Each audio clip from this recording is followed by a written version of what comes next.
kita dipilih dan ditetapkan oleh Tuhan. Ini merupakan suatu anugerah dalam kehidupan kita, Bapak Ibu Saudara. Kenapa saya bilang kita sangat berbahagia? Karena Tuhan memilih kita, Dia menetapkan kita, bahkan Dia rela mati di atas kayu salib untuk menebus dosa saya dan Bapak Ibu Saudara. Karena itu, marilah kita menyadari akan pilihan Tuhan, akan panggilan Tuhan dalam kehidupan kita.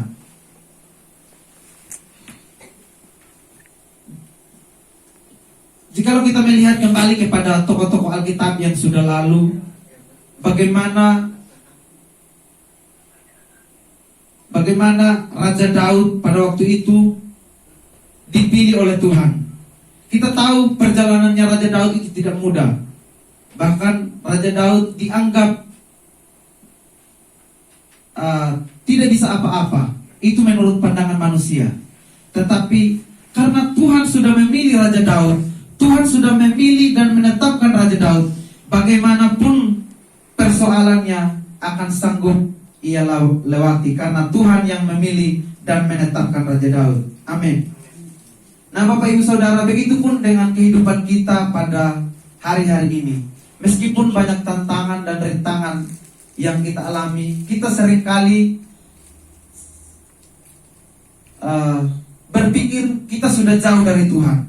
Karena saya sudah melakukan ini itu, saya tidak pantas lagi seperti itu dalam pemikiran manusia. Tetapi yakin dan percayalah, ketika kita percaya akan pilihan Tuhan dalam kehidupan kita, maka seberat apapun ujian hidup, sejauh apapun kita melangkah, sejauh apapun kita meninggalkan Tuhan, tetapi ketika kita kembali kepada Tuhan, saya yakin dan percaya tangan Tuhan terbuka untuk menerima kita. Amin. Nah, jikalau tadi kita mendengarkan, saya katakan tadi tentang Raja Daud.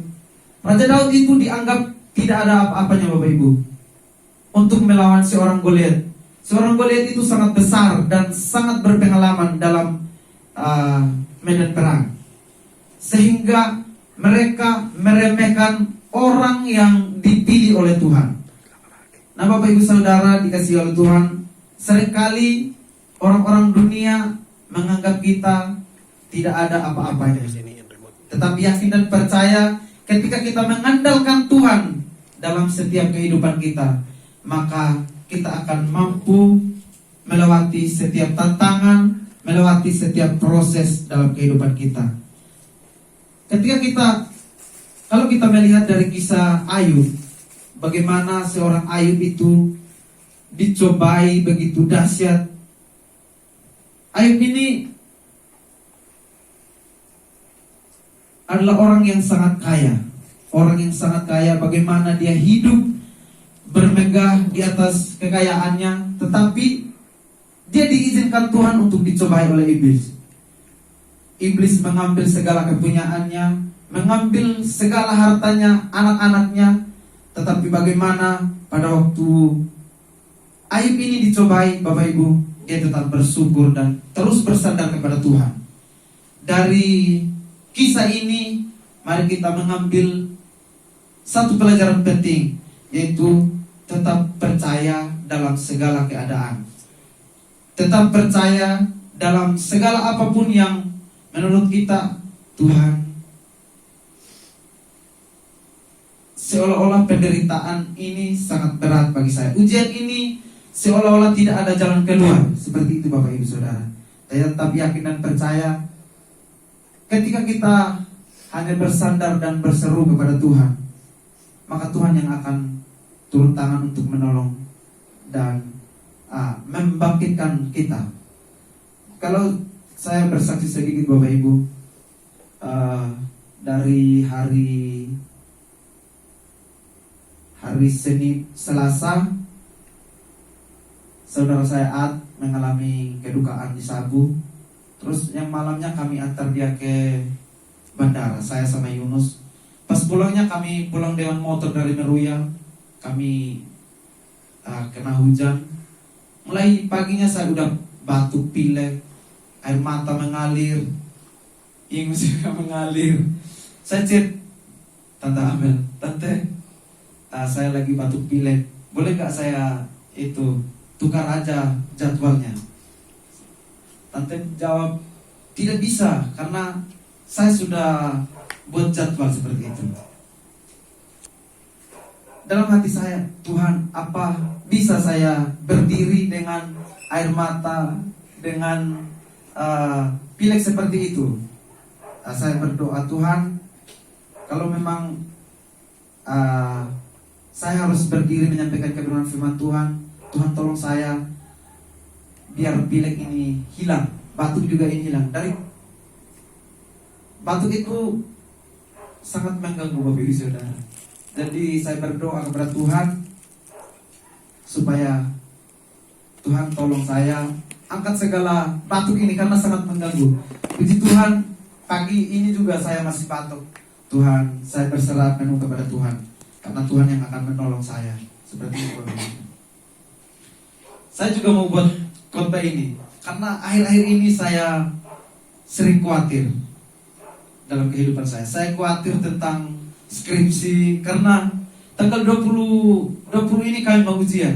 Tuhan, bagaimana saya mempersiapkan skripsi ini, mempersiapkan bahan khotbah ini, Tuhan. Kasih saya satu pesan seperti itu. Tetapi dalam pergumulan saya itu ada chat dari kampus. Ujian skripsinya diundur ya. Saya langsung terima kasih Tuhan. Berarti saya bisa mempersiapkan khotbah. Dalam hal itu jujur saya merasa khawatir Bapak Ibu Saudara. Tetapi saya berdoa kepada Tuhan, Tuhan tolong biar saya jangan mengabaikan yang satu terus memprioritaskan yang satu. Seperti itu Bapak Ibu Saudara. Jadi setelah saya berdoa, saya mendapat tema yang ini, bahagianya orang yang dipilih oleh Tuhan. Amin. Dari situ saya tahu bahwa ketika kita mengandalkan Tuhan dalam setiap keadaan kita, saya yakin dan percaya Tuhan yang akan menolong, Tuhan yang akan menyertai. Hal sepele sebenarnya, hal kecil menurut kita manusia, tetapi kalau kita angkat tangan kepada Tuhan, Tuhan yang akan turun tangan untuk menolong setiap kita. Amin. Amin. Nah, ini saya mengambil satu perumpamaan dari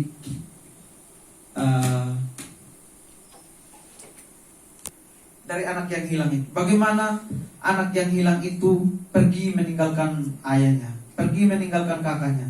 Tetapi ketika dia bertobat dan berbalik kepada ayahnya dengan senang hati untuk menerima dia kembali. Begitupun dengan kehidupan kita pada pagi hari ini. Jikalau akhir-akhir ini kita merasa kita sudah jauh daripada Tuhan, kita merasa bahwa kita datang ke gereja hanya sebagai rutinitas, kita beribadah hanya sebagai rutinitas biasa. Tetapi kalau kita menyadari bahwa tanpa Tuhan kita tidak bisa apa-apa, maka ketika kita datang kepada Tuhan, Tuhan, ini aku anakmu yang hilang. Menurut kita tidak hilang Bapak Ibu Saudara, tapi tanpa kita sadari kita jauh daripada Tuhan. Tetapi ketika kita menyadari bahwa ya Tuhan, menurut saya sudah sangat dekat dengan Tuhan. Menurut saya sudah melakukan segala perintah Tuhan. Tetapi kalau kita tidak berkenan kepada Tuhan, kita merasa jauh daripada Tuhan Bapak Ibu Saudara. Oleh sebab itu ketika kita menyadari akan kehidupan kita datang dan berserah kepada Tuhan, maka Tuhan kita dengan senang hati untuk menerima kita kembali. Amin Bapak Ibu Saudara. Amin. Oleh sebab itu, mari saya ajak kita semua jemaat-jemaat Tuhan, apapun masalah kita, apapun yang kita alami, mau kita mengalami pencobaan berat sekalipun, kecil sekalipun, berdoa kepada Tuhan, minta tuntunan Tuhan, minta petunjuk Tuhan. Kalau saya mau ngomong tentang doa Bapak Ibu Saudara, Dari hal-hal kecil, ketika saya berdoa, contoh hal kecil, waktu Natal IKB Sabrai Jua, saya ini di dapur Bapak Ibu Saudara.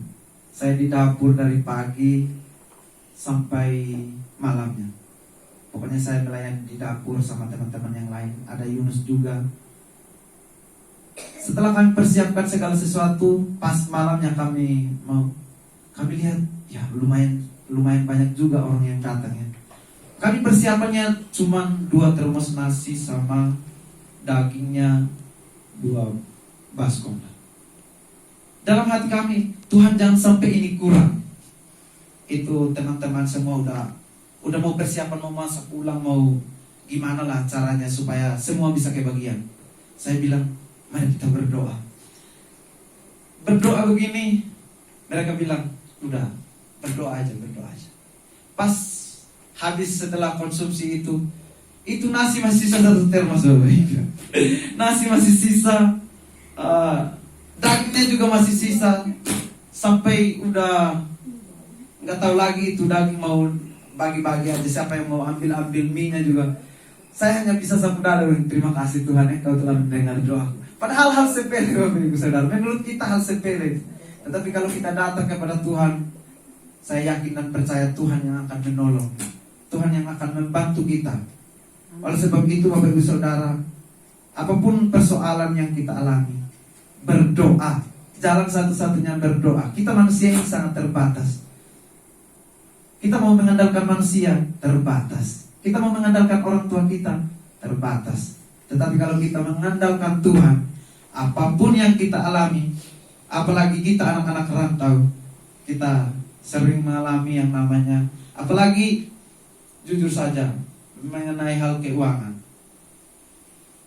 Itu kalau mau berbicara tentang hal itu, mungkin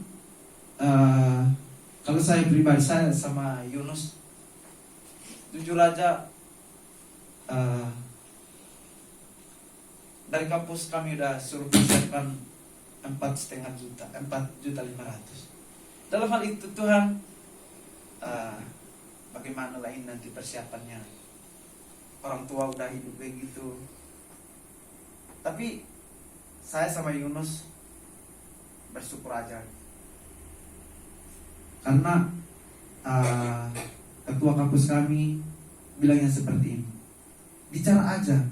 Apapun masalah, pasti ada jalan keluarnya, pasti ada solusi. Itu yang saya pegang Bapak Ibu. Jadi ketika nanti kalau memang mereka tidak mengizinkan kami wisuda, tinggal bicara aja. Jujur aja seperti itu. Jadi kuncinya kejujuran. Jujur aja apa adanya. Oke? Nah, ketika Tuhan memilih dan menetapkan kita, maka Tuhan punya tujuan memilih kita. Sama-sama dengan saya katakan, Tuhan memiliki tujuan dalam hidup saya. Tuhan memiliki tujuan dalam hidup saya. Nah, tujuan Tuhan dalam memilih kita Bapak Ibu Saudara, yang pertama, memberitakan Injil. Memberitakan Injil ini, orang berpikir bahwa harus berdiri di mimbar seperti ini untuk kita memberitakan Injil. Tapi sesungguhnya bukan seperti itu saja Bapak Ibu. Ketika kita menolong orang lain yang kesusahan, karena di situ memberitakan Injil. Injil adalah kebenaran. Kebenaran tentang apa? Kebenaran tentang Tuhan. Jadi ketika kita menyampaikan kebenaran kepada orang lain, itu kita sudah memberitakan Injil Bapak Ibu Saudara. Nah yang kedua, membagikan kebaikan Tuhan atas kehidupan kita terhadap orang di sekeliling kita. Yang kedua ini dalam arti ketika kita menerima kebaikan Tuhan, jangan sampai kita menyimpan kebaikan Tuhan itu dan hanya kita yang merasakannya, tetapi mari kita membagikannya kepada orang lain. Kalau saya mau bersaksi sedikit lagi Bapak Ibu, kalau bapak saya di Sawi itu setiap hari Minggu itu dia bersaksi terus. Setiap hari Minggu ada Yunus di sini.